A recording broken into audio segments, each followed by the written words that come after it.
How's everybody doing? I'm coming at you with a late night stream. Militant Thomist at night. So, I wanted to go over briefly a bit of a section from a manual of Catholic apologetics, and I'll put the link to it. If you're a patron, which some of you are, a good bit of you are actually, then you can find the PDF that I'm going to be going off of right now. You can find it in the Patreon. I uploaded the PDF. So go ahead and check that out. If not, paperback's only like $10. So, or if you're fancy and want a hardcover, it's 20. So you can pick that right up in the link I'm about to send. There you go. Boom. Okay. So we're going to be going over the necessity of religion. This is an interesting natural argument that I read in here. And I thought it was interesting enough to share with you guys because this is definitely a really good book that doesn't suck. You know, most of the modern apologetic books you're going to read are done in a very bad way. They aren't good. But this is somebody who is a manualist. So they're using the scholastic method and they're applying it to apologetics. So it produces something of a much greater quality than what you're going to get in most of these modern books. Just don't read anything after like 1960. I think that's a good cutoff date. Don't read anything after 1950. 60. I just said 60. Specifically 1962, if you know what happens then. So let's begin. So first he's going to get over the value of religion. Then he's going to get over the necessity of religion. I think this is a really good section because it provides more, I guess you could say, inductive arguments. What it's doing is you have something that people desire, such as unity, well, truth, goodness, beauty, and unity. Those are things people desire, and then it is showing how happiness, pleasure, desire, stuff like that, things that people seek, and shows how the fullness of that is found in the Catholic Church. So that's probably the most effective way of arguing. That's always the way that I've done things, and that's the patristic way of argumentation. When you go to Tertullian, for example, I don't know if I shared that. I wrote an article a while back.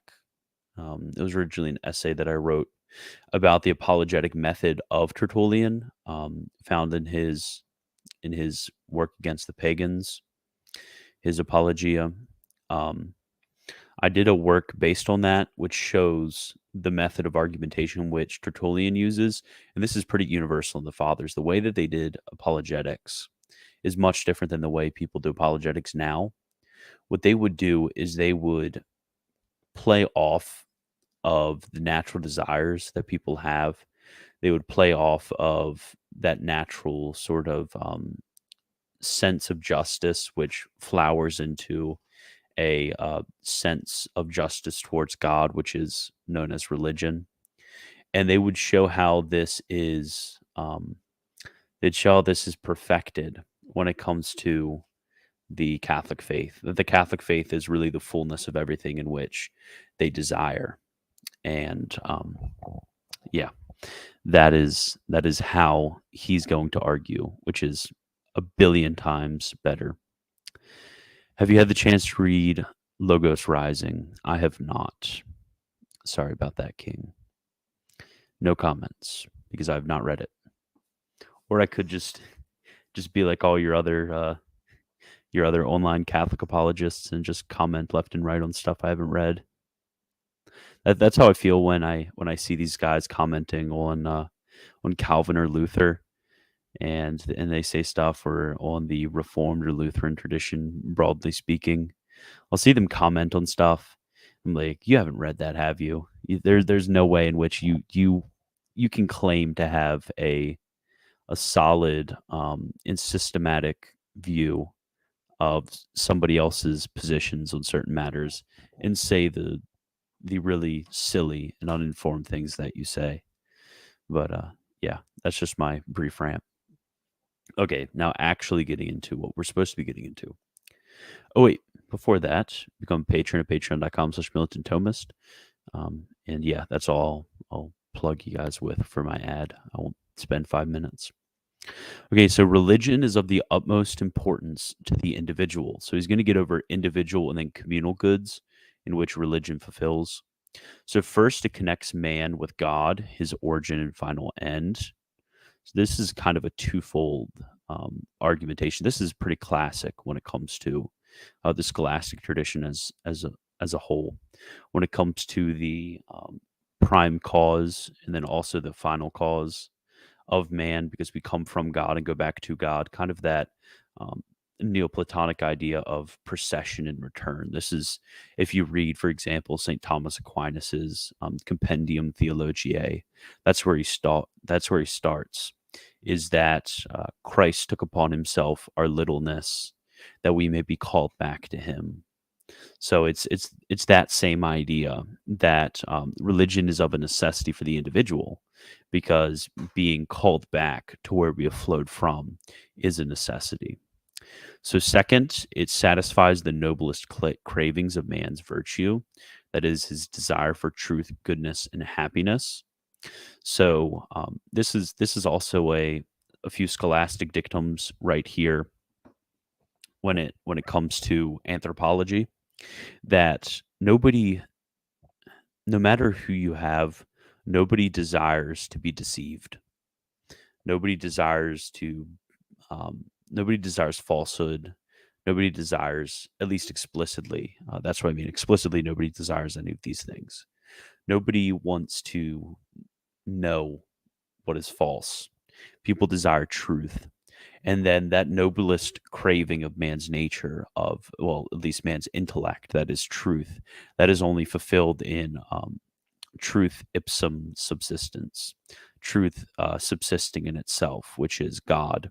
That every truth that exists is only true insofar as it subsists in God. So again, we're still going back to that sort of Tertullian way of argumentation, where we are saying, "Oh, you want to know truth? Well, in the Catholic faith, we have truth itself, subsistent truth." And it's the same way with goodness when it comes to the aptative faculties, or known as the desires. We desire of necessity the good, and then therefore we desire happiness, which is the happiness is really, how do I put this? It is the, so you have the knowledge of the truth, and then you have the attainment of that truth, and it's kind of the mixing together of the intellectual and the aptative faculties, the intellect and the desires, and it's known as resting in the good. That is what happiness is. Everybody really desires to be happy, even people who are depressed and let's say, God forbid, they commit suicide. That is, in a very twisted way, a means of attaining happiness. Everybody desires that. And we can show through natural reason. And this actually would be something interesting to make a whole video on, because Thomas has a huge section on this, both in the Summa Contra Gentiles and in the Summa Theologiae. And this is a huge unexplored section of his theology, is that all men desire happiness, but every example that we have of created happiness, and even some ideas people have of uncreated happiness, will not fulfill that desire. And then there's the scholastic dictum that a desire which is placed in us will not be left unfulfilled, or will not, like, for example, if we desire to drink water, we're thirsty, water is going to exist. In the same way, if we desire to be happy, so also will eternal and unchangeable happiness exist, which is found in the beatific vision. But get on that. That's a little bit later down the line. So three, it supplies him with a firm foundation for moral action. This is another thing, especially when it comes to modern apologetics, with dealing with the culture that we've been given, is people are very interested in their conception or certain conceptions of moral action. That is something that people place a lot of emphasis on, is being a moral person, and obviously they have a twisted view of that, but that desire can be played upon, and in showing them what is the most fulfilling, and it's the only internally and externally consistent form of ethical action, which is found in the Catholic faith.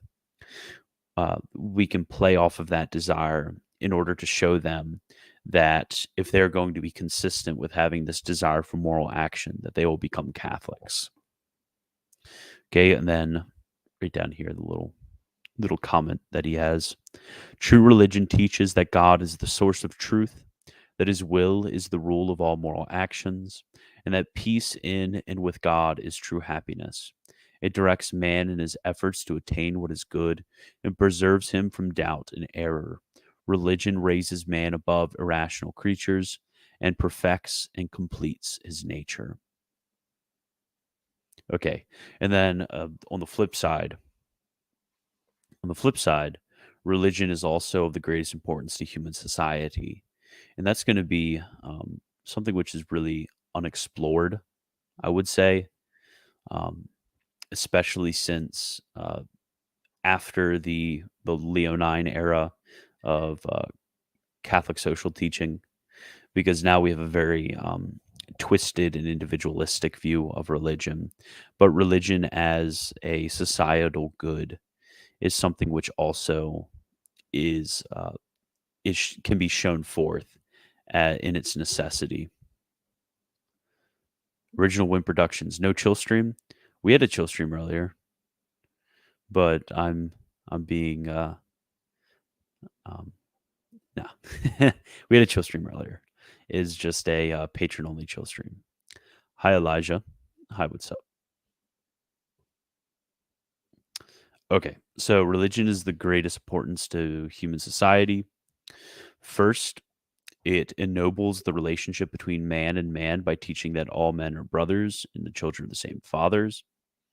Second, it elevates human. So actually, I'll continue to consider the first one. So when it comes to mutual relations, um, the way in which a non-religious or atheistic point of view would be towards the relations of men is that foundationally and consistently, if you're going to be consistent, that there really are no um, obligations between men. Because I mean, what obligations does really one man have to another? It wouldn't make sense that these obligations would exist. But when it comes to the fatherhood of God, there is an accounting. You can have an account, a rational account, for why there should be this cohesion and ennobling of the relationships between man, rather than a merely a pragmatic view of why man relates with man. So, second, it elevates family life. So again, you see this a lot in atheistic societies, and especially in our own particular hellish form of atheistic society that we're in, which is really just not really atheists. It's more religiously secular. Um, that's particular hellish form we're suffering through. It's and especially when it comes to communistic forms, there is a deafening and downplaying when it comes to family life. Family life is not seen as something which is a good, which is of necessity, which is foundational to the larger scope of society. But when it comes to religion, it does elevate the family life. And then he comments down here, the family is the foundation of society and of the state. Without religion, men could not endure the trials and sacrifices required by a permanent and well regulated family life.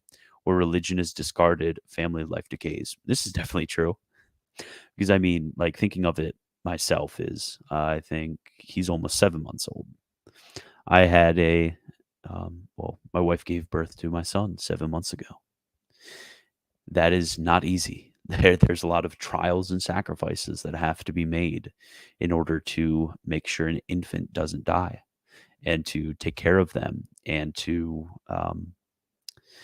get up in the middle of the night and stuff like that to not be able to do stuff you normally would be able to take them along everywhere to make sure they're okay and so on and so forth to have your wife stay home so she can nurture your child while you're at work, stuff like that. That is a great sacrifice and a great trial. And without this consistent accounting for why this trial happened, because I mean in a generally uh, non-religious view of the way in which societies work, it would be absolute madness if you were going to be merely pragmatic and self-seeking and individualistic. It would be madness to have a family. So it really does. It really is interesting just contemplating this for a bit. It really is interesting that we have seen this huge decay of family life and the sort of anti-natalist movements against children, the anti-marriage movement, and so on and so forth. These movements have arisen because people are being consistent with this. They've recognized that having a family is a huge sacrifice, that it is not fun, it involves a lot of trials. And since they are merely individualistically pragmatic when it comes to their own wants and their own desires and their own pleasures, then they have completely abandoned the family life. This also brings to bear contraception, abortion. That those are both anti-familial actions. Their popularity, even among so-called Christian circles, that just shows that the hatred for the family life, even in so-called Catholic circles, even though that's not the official teaching of the church, that shows that this has infected all parts. This practical secularism has infected all parts because people do not want the sacrifice. People do not want trials. It's hard. It's hard. It's difficult. Having more than what is it, 1.7 kids or 2.2 or something like that. I can't even remember the average number of kids. And a declining birth rate like that is absolutely damning when it comes to a society.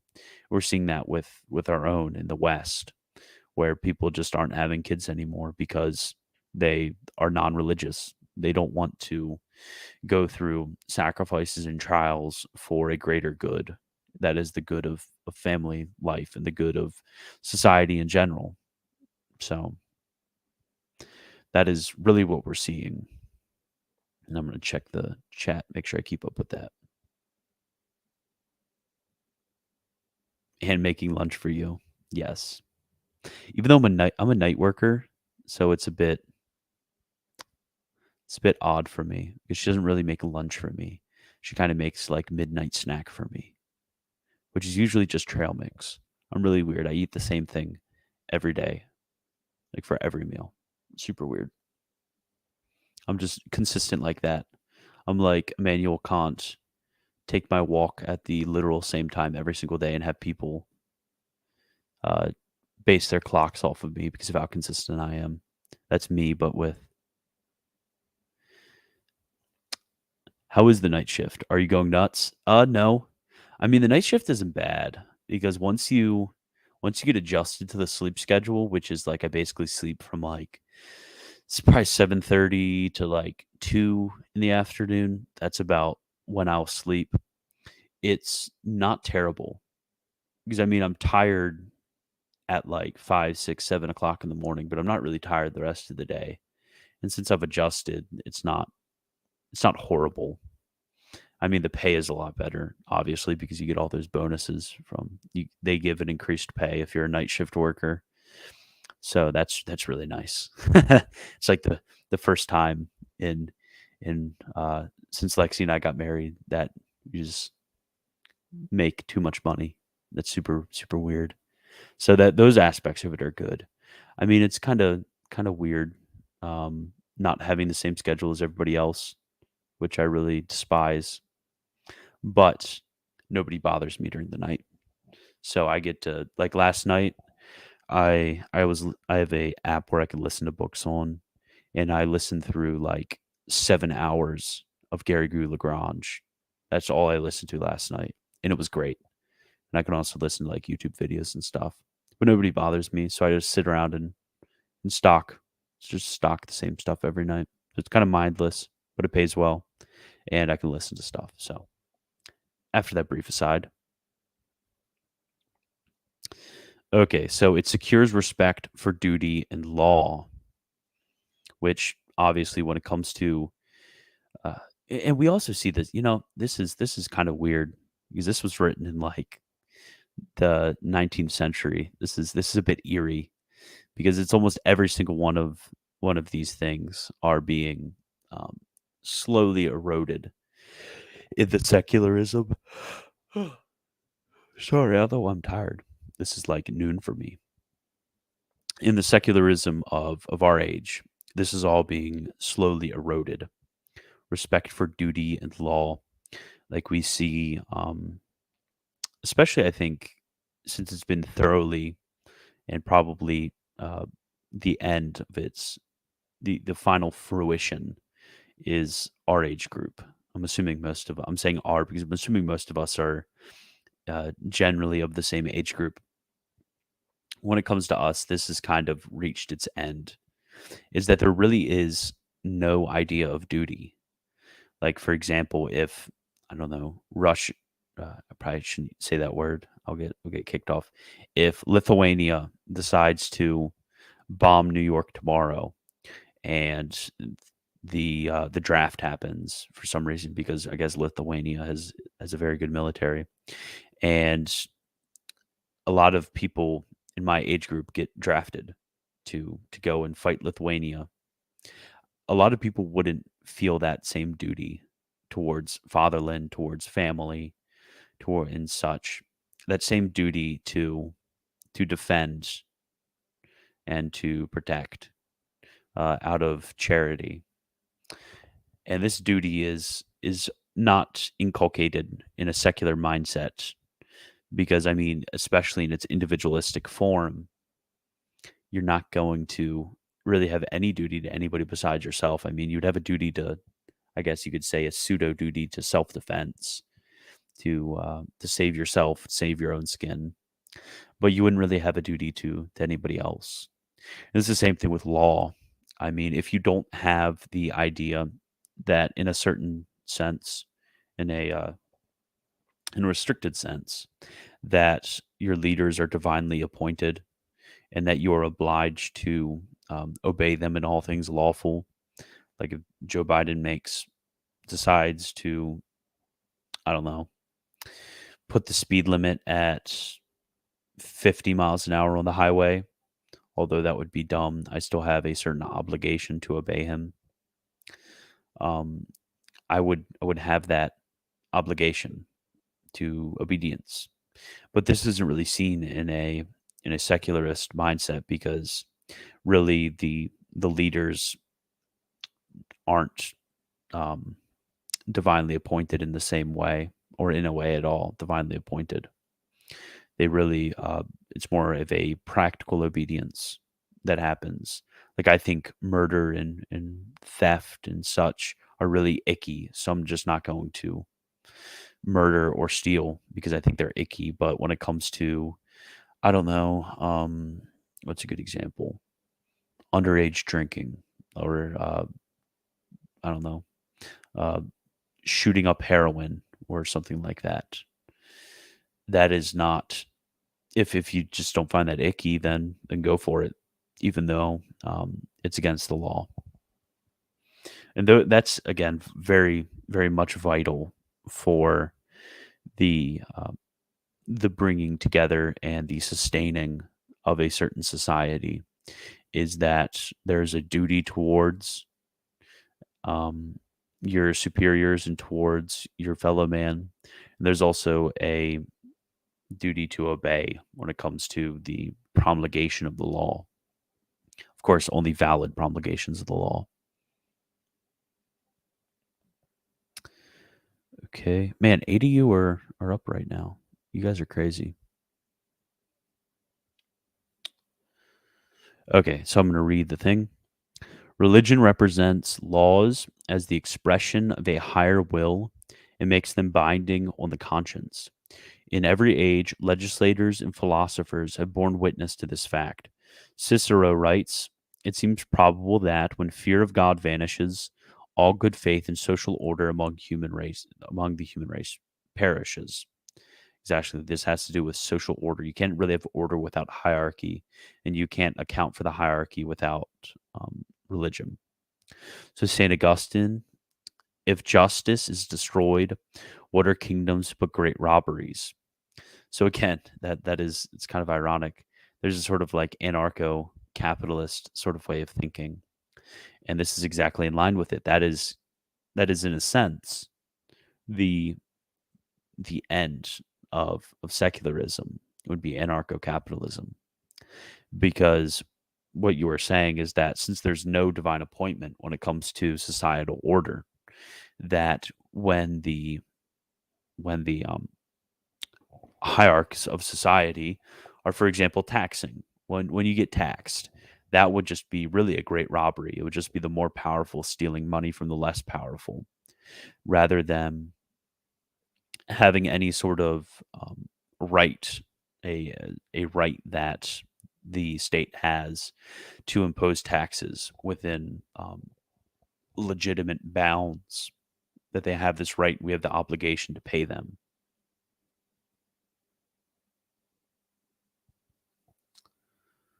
Okay, Brotherland of Nod. When you talk of duty, if you live in a country that hates you, do you have a duty to defend it? The country I grew up in and thrived because of no longer exists. Do I still owe my life to the land?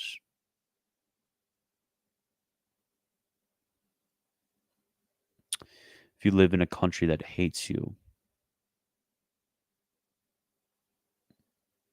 Oh, I get what you're saying. Uh,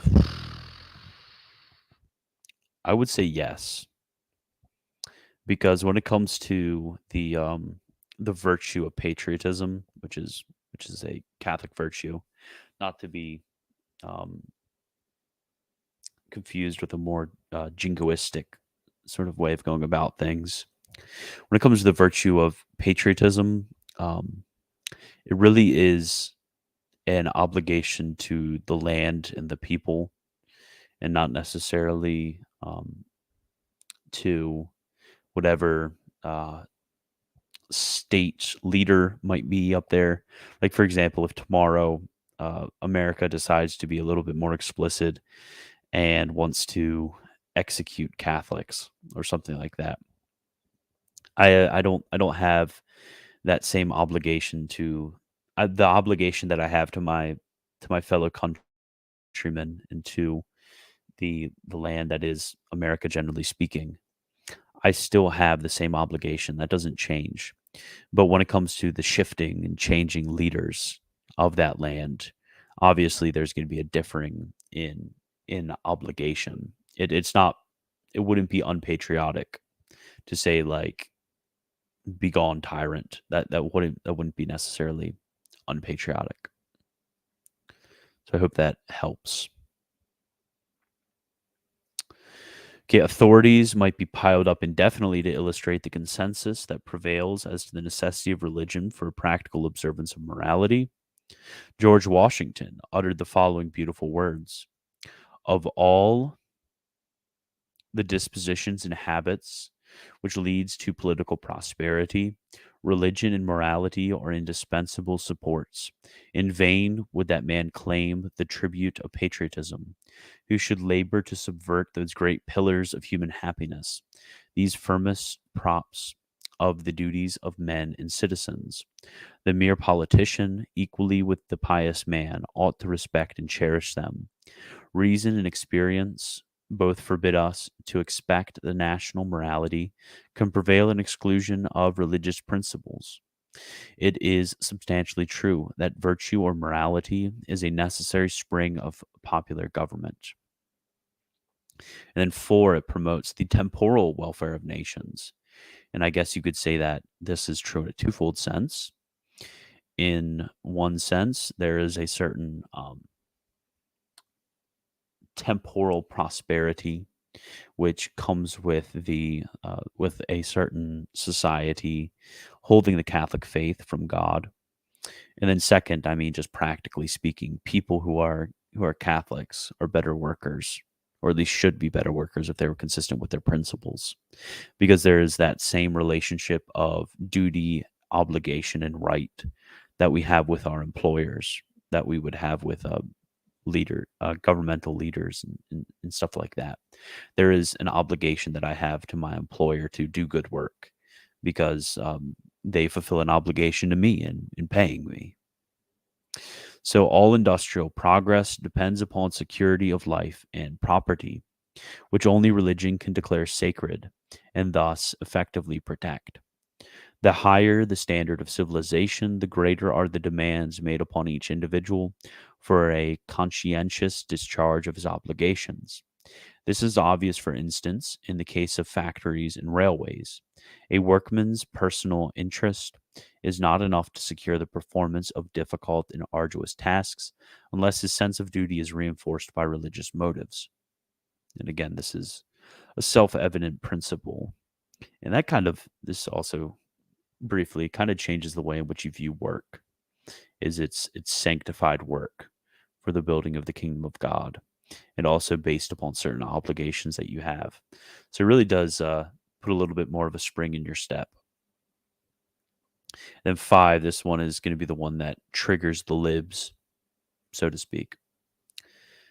Triggers the sciences or the follow the science or such. It encourages intellectual progress. So this is going to be absolute just rage. Going to be going against this one. So all the early literary productions and legends of civilized nations bear the impress of religion, which was the chief inspiration of science, literature, and art. The history of the nations of antiquity is to a great extent religious history.